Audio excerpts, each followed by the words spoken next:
Okay, so this is the forecast algorithm, and this video is going to cover the adjusted sales velocity and how to really dial that in using the various features that are unique to SoStocked.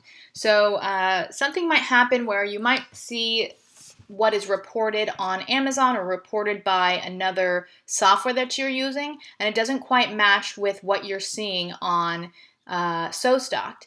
And there are a couple of reasons for that. So I wanted to go over some of the features that we have and how you can use those features to get it closer to what you were intending to see, or maybe even dial it in a more specified way than what is actually reporting on Amazon. Because sometimes what is reporting on Amazon isn't actually the number that you want to go with for various reasons that we'll get into.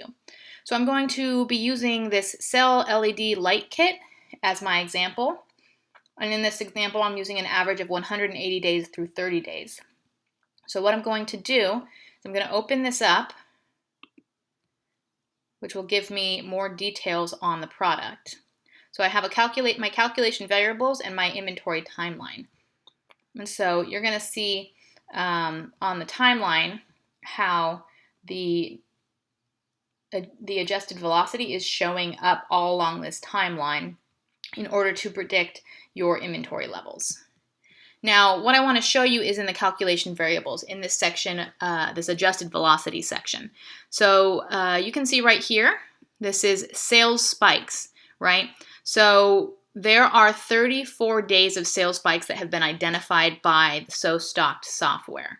And sometimes when you think that your sales are lower than you expect them, your average sales are lower than you expect them, it's very possible that some sales spikes have been identified and pulled out of your calculation. So let's click on this. So you'll see the number of sales spikes that were pulled from this specific product. The sales spikes, these go back to 2018, so there were no sales spikes that were located for 2019, but this will give you an idea of something you may be seeing, 2019, 2020 sales spikes. So the thing that you can do is you can actually include all of this data back into your calculation. So you say, I want to include all of this data. So if you're looking at a time period of an average of, say, 180 days, right, you may see a change in the numbers that are showing up from 180 days all the way to 2 days, 180 days, 90 days, 60 days, 30 days. Any of the sales spikes that fell within this period could actually have an impact on what the average is. And the reason that we did that and created this feature is that we were finding that in actuality, not accounting for sales spikes could cause the tool to overestimate the amount that was actually being required to be ordered. So, for example, if you have an order that you're placing in August and you're looking at the past 60 days and you have Prime Day in there, Prime Day will throw off all of your averages. So there needed to be a way to be able to isolate and pull that specific data out of the equation so it would not skew our averages very, very high.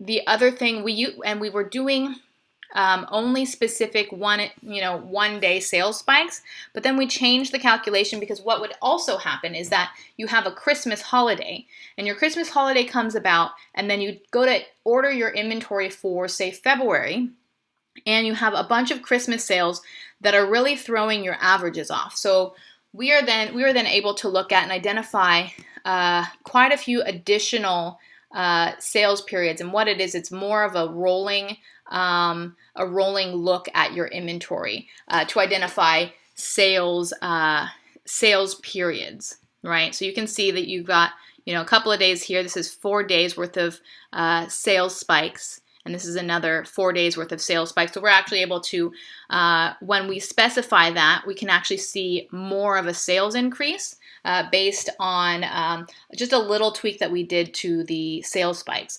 And one of the things you should consider is that you can actually choose to turn it off. You can turn it all on, or you can simply isolate specific time periods. So say I wanted to only isolate Prime Day. I wanted to leave all the data in there. I would include all the data, right? This is turned on, including all the data. But I wanted to take out Prime Day. So I would take out Prime Day. I would confirm that. And then Prime Day would be the only one that was being removed. And so you only have 2 days of spikes being removed, right? And it's going to recalculate based on those spikes being removed.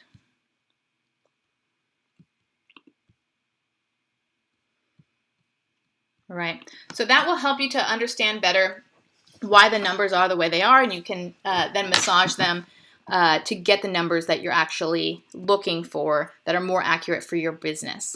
And then the other aspect is stockouts. So stockouts are very highly recommended as being included in the calculation, because say for example you're running out of inventory.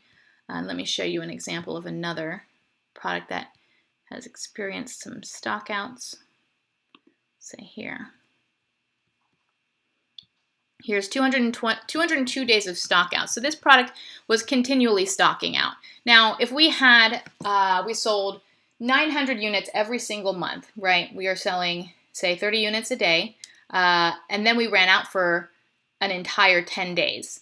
Well, then we would only sell 600 units instead of 900. And so our 30-day average would be based on 600 units when we normally sell 900. And the recommendation would actually be thrown off if we didn't remove sales stockouts. So we remove sales stockouts, and the way that we do it is we look at your sales, and if your sales are 30% or less of your average daily sales, we consider that a stockout. We look at and identify your ramping down period and your ramping up period in between true stockouts. We don't just look at did you have inventory in stock. We look at the actual sales data. What's happening with the sales compared to what is normal and average. So you can start to identify these stockout patterns, right? You'll see zeros, right, every day. And then you'll also, so you can see when, certain things went out of stock. You can start to identify patterns, when things, sometimes Amazon will find a unit or two, right? And so, or perhaps you actually were suspended. It'll actually catch your suspension periods as well, because we're not just looking at inventory, we're looking at sales. And of course, you can add any information back in, any data back in that you want, but it is defaulted to remove stockouts so that your 30-day average is based on the previous 30 days without stockout. So I hope that makes it a lot clearer.